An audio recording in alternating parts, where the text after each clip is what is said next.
I'm surprised I haven't actually had a chance to look at them. But yeah, the tag belts are really ugly, and I just, WWE really, it's WWE can't even be bothered to put tag teams properly together. It's like Guy A and Guy B will put you together. Yeah. Well done, you're the tag champs.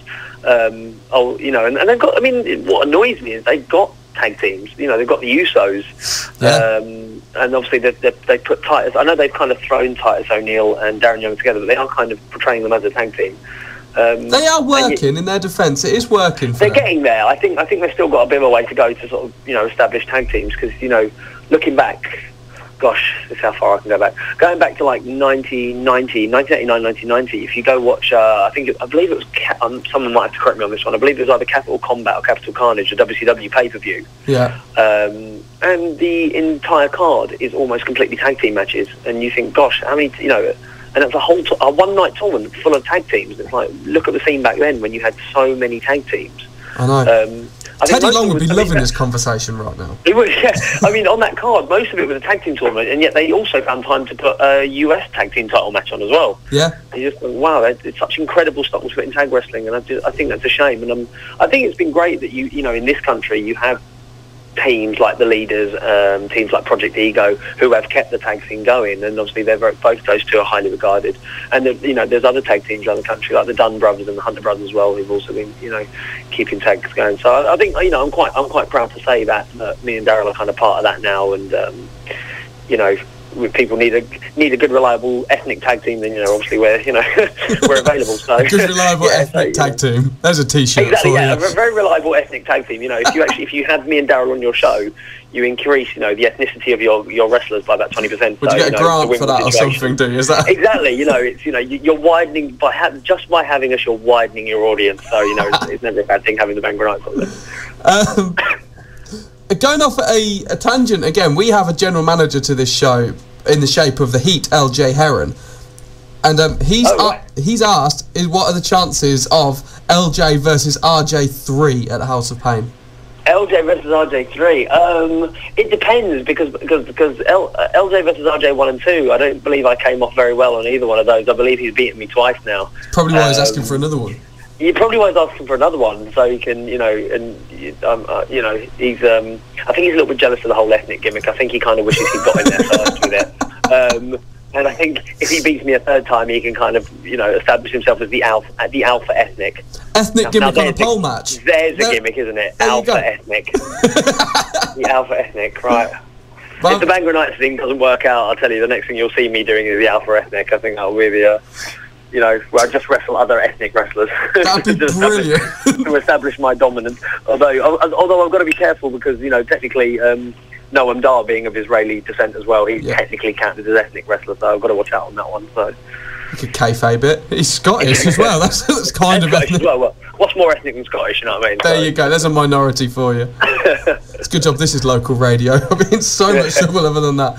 So we maybe see an LJ-RJ3 one day? Yeah, certainly. I mean, I've got I've got quite close links with House of Pain, particularly. House of Pain, run of course by my very, very good friend Styx, who if anyone who is listening who does know that sort of a bit of history of myself, obviously me and Styx came through wrestling together. We both started out at the same training school together. When we first started getting on the UK wrestling scene, we were both travelling together, putting on matches together, and unfortunately he decided to go live up in Nottingham for some bizarre reason rather than stay here in London, but each to their own. And so and obviously he's established now the House of Pain Wrestling School, which in itself has developed into a promotion of sorts now, which for a very small promotion has some really good production values. They've got I have to give a shout out to Matt and Tony at House of Pain, who do a brilliant job with their setup and their video packages and things like that. They do a really grand job, and so it's always and whenever I speak to Styx, he always mentions that he'd like me to come back to House of Pain and work with some of his guys as well. So there's a very good chance we may see LJ versus RJ3. I'd like to see that. Right, I have a question for you. The question I ask everyone in every one of my interviews: who is your favourite wrestler and why? Who is my favourite wrestler and why? Oh God, that's such a difficult question. It's a great question. Oh no, that's a really tricky question. If you were asked if you asked an 8-year-old RJ Singh, the answer would probably be the Ultimate Warrior. Okay. Because as an 8-year-old, what don't you love about the Ultimate Warrior when you were 8 years old? I mean, the guy wore face paint and he wore multicolours and he was huge and he roared. I mean, what more did you need from a wrestler than the Ultimate Warrior? So, an 8-year-old me would probably say the Ultimate Warrior. Fair enough. An 18 to 20-year-old me would probably say Rey Mysterio, because I was such a massive fan of cruiserweights back when I started wrestling. I totally was into cruiserweight wrestling. I thought it was the best thing in the world. Back in sort of the late 90s, one of the things WCW was getting really right at the time, as we know, was having all the luchadors over and the Japanese wrestling, and they put on that cruiserweight style, and I was very much, just as I was getting into wrestling myself, and cruiserweight wrestling had a massive influence on me. And at the time, I mean, Rey Mysterio is still a fantastic performer now. Obviously, he can't quite perform to the level. That's wrong to say that. Not perform to the level, because he performs at a main event level, but he can't do a lot. What of stuff he could do when he was 10 years younger. Exactly. Yeah. I was totally amazed at this guy. And again, to a guy starting out, you had this really little guy. Who was just putting on the most amazing matches and was just doing things that people in America and us viewers we just never seen anyone do this kind of thing before. So he was, like I said, Rey Mysterio, massive influence. A couple of years, move on to about sort of 2003, 2001, around that area. I would have said Eddie Guerrero at that time was my favourite wrestler. He just was amazing. I'd been fortunate enough to meet Eddie. Now, let me guess to get this right. I think it was back in 2002, during Eddie's, quote, time away from WWE, when he came over here and wrestled in the UK for... the Brit Revival tour he did. Yeah, the Brit Revival tour, that was the one. Of which, if anyone watches that video, you will see a very young RJ Singh sitting in the front row. I met Eddie backstage, and he was just the coolest person in the world. He was such a nice guy, and he was really pleased to have photos. And we were just getting into wrestling then, and sort of shuffled up awkwardly as you do, and he said, "Oh, hello, Mr. Guerrero, can we have our photo with you?" And he was really, really cool, and he put his arms around us, and then. And again, he was the kind of guy you probably never would have thought would have gone on to be world champion. And I think, watching back his match with Brock Lesnar was like the feel-good moment of the year when he won the WWE title. So it was a massive Eddie Guerrero fan. Now, these days, I mean, who do I really... Do you know what? I'm gonna probably Dolph Ziggler is who I really enjoy watching as a wrestler. There's something about Dolph Ziggler... now, I mean, when I first saw him, I just thought, my God, that's the worst name in wrestling ever. Didn't think very much of him, but I think like the last 2 years, and what it is, he's kind of got that ability that Mr. Perfect had, which is just an amazing bumping ability where he just makes everything just look amazing. What I like about Dolph Ziggler is he makes his opponents look amazing. And I think there is no better quality in a wrestler. It's good to be a star, but if you can make stars out of other people and make other people look amazing, that to me is kind of a personal philosophy for wrestling. And I think Dolph Ziggler's got that in spades. I think he spent a good 2 years really making other wrestlers look fantastic with his work. So I think and obviously, because I haven't watched the Money in the Bank pay-per-view, I believe did he win his Money in the Bank? He did. He's got the briefcase. He won his match. So I think that's really amazing, and I do hope he's not the first to lose. He's catching in. So I think been a big fan of Dolph Ziggler at the moment.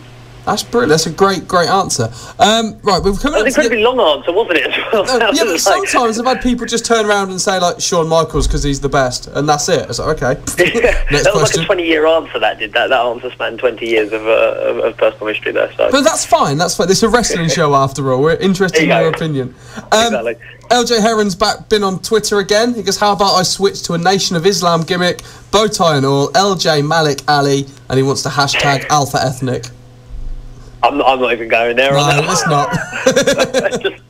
I'm going to pretend that tweet doesn't exist. Yeah, we'll keep going. Right, okay. I would like to. You've got a couple of shows coming up this weekend, then? Yes, yeah. Oh gosh, yeah. I've got a busy couple of weeks coming up, so I'm going to start plugging away. Tomorrow night, down in London in Bethnal Green, Lucha Britannia. Putting on their monthly show. Just anyone who has never seen Lucha Britannia is, and I'm one of them people. It is. I sometimes struggle to call it a wrestling show because it's so much more than that. It really is an entertainment show. You do not have to be a fan of wrestling in any way to enjoy Lucha Britannia. And if you are a fan of wrestling, you're just in for such an absolute treat, because it's a company is good when a wrestling company tells you it's, or when you go to watch a show, it's set in an alternative universe. You're in for a real treat. And that's Lucha Britannia. It's crazy. It's not Mexican, it's not British, it's not Japanese. It's kind of a mixture of all these things. Throw in a good dose of burlesque dancing and some fire breathing, and you stir that all together, and it's just Lucha Britannia. I mean, it's so hard to explain it. Now you really have to go and check it out. So if anyone's in the London area, every month Lucha Britannia runs a show down there. It's absolutely worth checking out. It's amazing stuff. And then moving on to Sunday, FPW, the Bangor Knights. We will be in action. Me and Daryl will be in action together in the ring and at the merch stall. Sorry, I couldn't help myself there. I had to keep plugging the Bangor Knights for that. So, we'll be against the London Knights, two guys who made a massive debut at Progress Wrestling earlier end of last month. Two guys who I think they're going to be big on the tag scene, and big couple of lads. So I think we're in for a really hard hitting match there for future pro wrestling. And then later on in August, sort of end of August 25th, I think I mentioned this earlier, the Comic Wrestling Alliance will be Bangor Knights versus Project Ego, which has one of the best wrestling posters I've ever seen. It's an amazing wrestling poster. I've just literally, I was the artist, a guy called Jack Lawrence, at Tim Pot Hobo on Twitter. He sent me the original copy of like the Bangor Knights picture earlier, and I just sort of have it on my phone now, and it's my profile picture on my Twitter and my Facebook. It's such a brilliant photo, and I think I was going around showing everyone saying I wish I was that good looking in real life, because it's a really really complimentary picture. I was like, it's an amazing poster. Yeah, and, beautiful, really eye-catching as well. Testament to the fact, because unfortunately they couldn't run their original show, and they had to reschedule, and sort of I think it was about 4 days ago they confirmed me and Daryl to come be part of the show, because we weren't originally due to be on the first show. And sort of 2 days later, the drawing were already there in anime form, already drawn up. So I think it was amazing they got that poster together. So, and it really is. So that's great. And then sort of heading towards the end of September, again, Progress Wrestling. Me and Daryl will both be there in singles action separately, not as the Bangor Knights. I'm going to have to cut you up, because we're coming up to almost time for the news. We've got like 10 seconds before we've got a break. No problem. News. But thank you so much for joining us here on HFM. My pleasure. Our pleasure to have you. And here's the news. Excellent. Take care. We'll see that your eye test is as individual as you. Visit Vision Express today at St Mary's Place, Market Harborough, or book an eye test at visionexpress.com. Vision Express. We'll see you right. Essential news and information for South Leicestershire and North Northamptonshire. Loving life in Harborough. This is HFM News.